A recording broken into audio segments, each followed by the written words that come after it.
I've been commissioned to create work all about paper. This is for Springfield Mill. Springfield Mill was the first steam-powered paper mill in the country. The thing it's famous for is its beautiful handmade watercolour paper that was made from cotton. So I had to try and work out how on earth I make monumental permanent sculpture out of paper. And as we all know, if you leave a book out in the rain, paper dissolves. So how do you make paper work outside? And the way you do that is use steel. So we're at Littlehampton Welding, just along the coast from where I live in Brighton. Littlehampton Welding sounds like it's going to be a little shed of a place. It's not, it's enormous. And the team here are fabulous. So I've been making hundreds of these for months. And I've settled on these three. These are going to be 3 6-foot-high steel sculptures made out of Corten steel. Now Corten steel is that lovely steel you see that's kind of rusty red.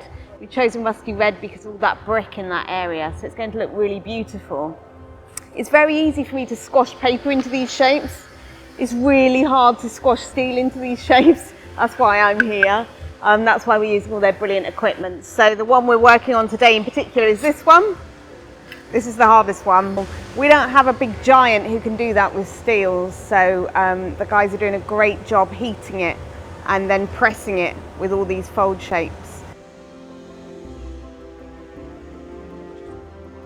They've arrived on site perfectly rolled.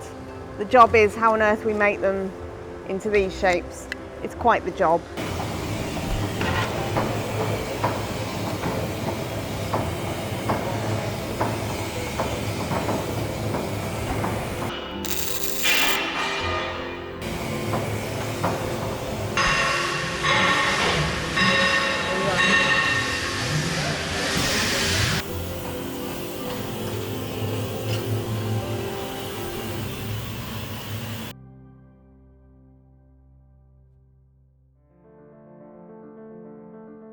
It's really important to us as a company to create thriving communities and create this wonderful street scene because this is someone's home. For us at Red Rose, we're very proud of what we create. To be able to create this legacy and to be part of this sculpture, which will now form part of the history and the legacy of this, is a fantastic achievement and something that we're very proud to be part of. I think the arrival of this installation is really, really important because this site, Maidstone generally, is undergoing a massive influx of new residents. There's huge development pressure, there's huge growth going on, and it's really, really important that we retain a link to our local history.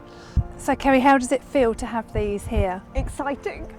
Really exciting, because these projects take forever. Yeah. It was such a challenge. Yeah. You know, what I was asking them to do was a massive challenge, and they're always up for a challenge. And so I think the collaboration all the way through, the collaboration with yourselves, the collaboration with Redrow, with all the members of the community, the ex-employees here, local historians, the school kids that collaborated with me. I'm absolutely indebted to all these people who have worked to make these. This job has been a dream because every single person involved has gone that extra mile to make it work. I think it's worth it. Thank you. Thanks, Kerry. I'm very proud. Thank you so much.